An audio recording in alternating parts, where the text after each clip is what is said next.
Yes, welcome back. अब हम जाने नेक्स्ट सैंपल इन्वेस्टिगेशन। देखो, बहुत ही इंपॉर्टेंट टॉपिक है, एग्जाम के पॉइंट ऑफ व्यू से बहुत ज्यादा इंपॉर्टेंट है सैंपल इन्वेस्टिगेशन, यानी प्रतिदर्श अनुसंधान। हिंदी में क्या कहते हैं इसे? प्रतिदर्श अनुसंधान। प्रतिदर्श अनुसंधान से क्या मतलब भाई? प्रतिदर्श अनुसंधान से मतलब ये है कि आप 1 लाख लोगों का कोई डाटा या 10 लाख लोगों का कोई डाटा आप लेना चाह रहे हैं, करना चाह रहे हैं। आप उसमें से अगर 5000 लोगों का डाटा लेकर के भी अनुमान लगा सकते हैं उस बारे में, तो आप 10 लाख लोगों का डाटा लेने की बजाय क्या करेंगे? उसी 10 लाख जिस नेचर का, इसमें यहाँ विशेष ध्यान रखना होता है कि जिस नेचर का डाटा इकट्ठा करना, उन्हीं में से आपको 5000 जो है सूचक अलग से निकालने होते हैं, और उन 5000 सूचकों से जो डाटा लेते हैं उसी को 10,000 पर अप्लाई करने की कोशिश करते हैं। और अगर आपने सही सैंपल लिया है, यहाँ पर बात यही आती है कि अगर सैंपल आपने साइज सही लिया है, सैंपल का चयन सही किया है, सैंपल के गुणों के आधार पर सही तरीके से गए हैं, तो आप पूरे 10 लाख लोगों के व्यूज के बारे में क्या कर सकते हैं? जान सकते हैं। यही कहलाता है सैंपल। जैसे कि हम अगर बाजार जाते हैं तो गेहूं अगर हमें लेने होते हैं, तो ये थोड़े न है कि गेहूं की बोरी को पूरा उल्टा करके आप औंधा करके बताइए हमें कि ये गेहूं कैसे हैं। हम क्या करते हैं, वहाँ क्या करते हैं दुकानदार कि एक वो लोहे का सा उनके पास यंत्र होता है जिससे वह बोरी में से कुछ गेहूं को निकाल करके आपको दिखा देते हैं कि ये गेहूं इस प्रकार के हैं, नमूना दिखा देते हैं। ये भी बिल्कुल प्रतिदर्श भी नमूना ही है। आप उसी प्रकार का पूरी बोरी का प्रतिनिधित्व नमूना करना चाहिए, कितना नमूना आपको देखना होता है, और उसी आधार पर आप इन्वेस्टिगेशन कर लेते हैं कि इस बोरी में गेहूं अच्छे हैं या गेहूं खराब हैं। तो यही कहलाता है आपका सैंपल इन्वेस्टिगेशन। सैंपल इन्वेस्टिगेशन की भी अपने गुण और दोष आपको देखने को मिलेंगे यहाँ पर कि जो प्रतिदर्श सैंपल है उसमें क्या क्या गुण और क्या क्या दोष होते हैं। सबसे पहले मैं बात करूं गुणों की। सबसे पहले मैं बात करता हूं समय, श्रम व धन की बचत या मित्रता। ध्यान दें, यदि आप किसी विधानसभा क्षेत्र के लोगों से जानकारी चाह रहे हैं कि भाई किसको वोट दिया या किसको वोट देना चाहिए, तो उसके लिए भी आपको सभी से जानकारी जरूरत नहीं है। आप क्राइटेरिया वाइज कुछ डिवाइडेशन कीजिए, उस डिवाइडेशन में से कुछ लोगों से पूछिए, तो आपका समय भी बचेगा, श्रम भी बचेगा और धन भी बचेगा। सैंपल इन्वेस्टिगेशन का सबसे महत्वपूर्ण जो गुण है वो यही है कि समय की भी बचत होती है, श्रम की भी बचत होती है, धन की भी बचत होती है, और साथ ही साथ आपको इंफॉर्मेशन भी पूरी अवेलेबल होने की गुंजाइश होती है। जो दूसरे नंबर पर है, सीमित साधनों से विस्तृत जांच की जा सकती है।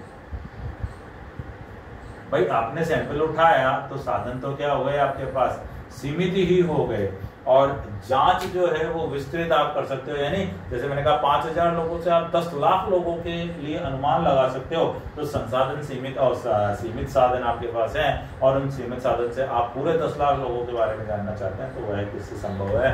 सैंपल इन्वेस्टिगेशन से ही संभव है। यह भी इसका बहुत अच्छा गुण है कि सीमित संसाधनों का उपयोग करके भी आप विस्तृत जांच कर सकते हैं। तीसरा जो है वह निष्कर्षों में विश्वसनीयता का आता है।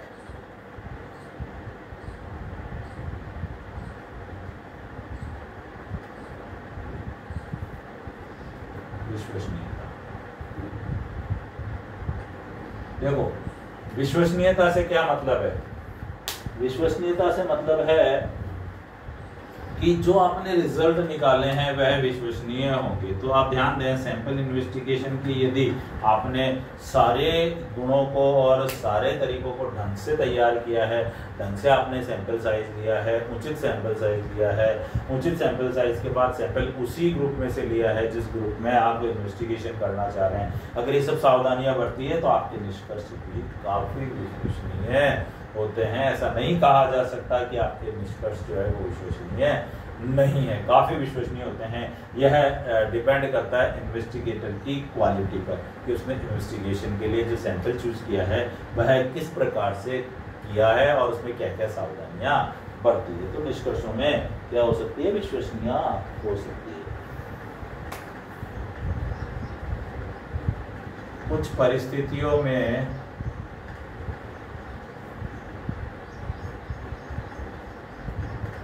यही विकल्प, मतलब कुछ परिस्थितियां ऐसी बन जाती है जिसमें आपके पास इसके अलावा कोई विकल्प नहीं होता है, आपको सैंपल इन्वेस्टिगेशन ही करना होगा। तो यह भी गुण है कि अगर इस विधि के अलावा आप किसी विधि से कार्य नहीं कर पाते तो वह भी अपने आप में एक बहुत बड़ा गुण होता है।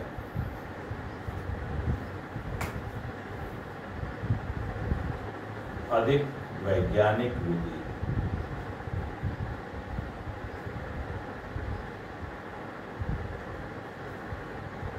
अधिक वैज्ञानिक विधि का मतलब क्या है? देखो, इसकी जो अच्छाइयां हैं उसके कारण लोगों ने इसको बहुत अपनाया और तरह तरह की टेक्निक सैंपल इन्वेस्टिगेशन के लिए आती गई, और जैसे जैसे टेक्निक आती गई यह विधि और भी वैज्ञानिक होती चली गई और आजकल बहुत बड़े स्तर पर इसको यूज किया जाता है। लगभग सभी शोध इससे किए जाते हैं। प्रबंध व संगठन में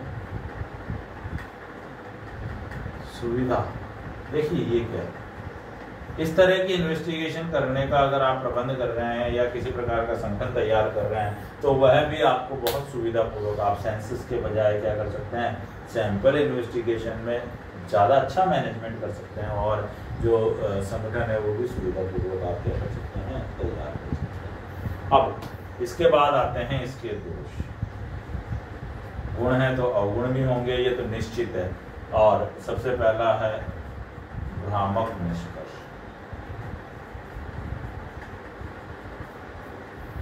भ्रामक निष्कर्ष कैसे कि हो सकता है, आपने कई बार देखा होगा कि एक गेहूं की बोरी में से या एक सब्जी के ठेले पर आप जा रहे हैं, वहाँ बहुत सारी सब्जी एक ही तरह की पड़ी है और उसमें से आप जैसे तुला के घर लाते हैं तो घर ला के देखते हैं, वो कहता है देखो सब्जी है, देखो बिल्कुल बढ़िया है, बिल्कुल बढ़िया है, और जैसे ही घर ला के देखते हैं तो आप देखते हैं तो 5 पीस लाए, उसमें से 1 पीस खराब डाल दिया उसने। या पूरी बोरी अगर आपके पास एक है और उसमें से कहीं से सैंपल बताया परंतु बोरी में से और जगह जाकर के जब आपने इसको चेक किया तो वह क्या हुआ, अच्छा नहीं निकला। तो इस तरह से ये कहता है कि सैंपल इन्वेस्टिगेशन जो होता है कई बार भ्रामक निष्कर्ष दे देता है, इसलिए सैंपल इन्वेस्टिगेशन में हमको बहुत ज़्यादा सावधानियां बरतनी होगी, तभी जाकर के भ्रामक निष्कर्ष नहीं होंगे। अगर सावधानी न रखी तो भ्रामक निष्कर्ष भी देखने को मिल सकते हैं।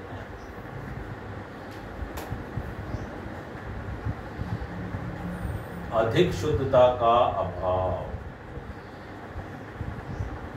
ध्यान दें आप, अधिक शुद्धता के अभाव से क्या मतलब है भाई?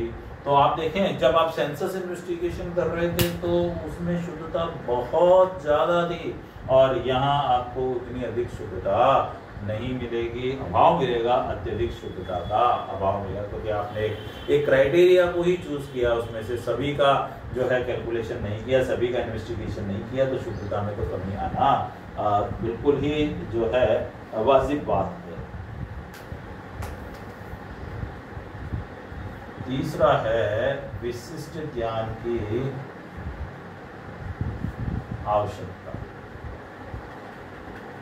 देखिए, सैंपल इन्वेस्टिगेशन वही कर सकता है जिसमें विशेष ज्ञान हो, मतलब अच्छे ज्ञान की अगर आवश्यकता है तो ही मतलब इसके कार्य को, सैंपल इन्वेस्टिगेशन के कार्य को करने के लिए आपको स्पेशलाइजेशन चाहिए होता है। अगर आप में स्पेशलाइजेशन नहीं है तो आप सैंपल इन्वेस्टिगेशन नहीं कर सकते हैं, क्योंकि किस तरह से सैंपल को चूज किया जाए, किस विधि से किया जाए, कितने का सैंपल लिया जाए, ये सब कुछ जो है वह स्टैटिस्टिकल मेथड्स में आते हैं। जानकारी होना बहुत जरूरी है। जानकारी अगर कम है तो उस स्थिति में आप इसके अच्छे निष्कर्ष नहीं निकाल सकते हैं। सजातीयता के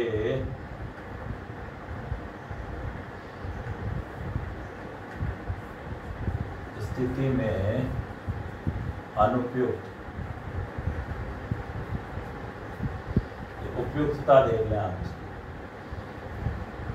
उपयुक्तता ध्यान दें।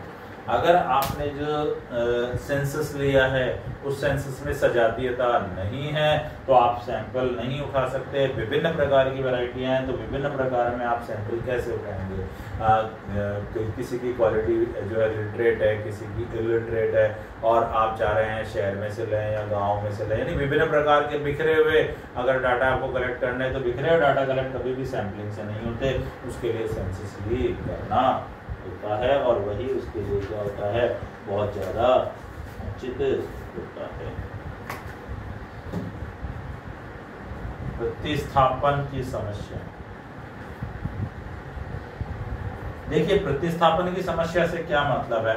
आप जब सब्स्टिट्यूशन करते हैं, मतलब सैंपल का इन्वेस्टिगेशन करके उसको सेंसस पे अप्लाई करते हैं, तो वह अप्लाई करने में भी आपको बहुत ज़्यादा समस्या आती है। हो सकता है कि वह निष्कर्ष आपके क्या निकल जाए, भ्रामक निकल जाए। तो कुल मिलाकर के सैंपलिंग इन्वेस्टिगेशन के भी अगर कुछ गुण है तो कुछ दोष है। तो मैं आपको कुल मिलाकर कहूँ कि कई जगह ऐसी होती है जहाँ सेंसस इन्वेस्टिगेशन ही महत्वपूर्ण होता है, परंतु कुछ जगह ऐसी भी हैं जहाँ सैंपल इन्वेस्टिगेशन द्वारा कार्य किया जा सकता है। आज की तारीख में अगर मैं कहूँ तो सैंपल इन्वेस्टिगेशन विस्तृतता को देखते हुए बहुत ही महत्वपूर्ण है। समय, श्रम और धन की अगर ये बचत कर रहा है आपको और परिणाम लगभग दे रहा है तो यह आपके लिए बहुत ही महत्वपूर्ण है। नेक्स्ट वीडियो में जो हम देखेंगे वो सैंपल इन्वेस्टिगेशन में कौन कौन सी विधियां होती है जिसके द्वारा आप सैंपल्स को इन्वेस्टिगेट कर सकते हैं, इकट्ठा कर सकते हैं।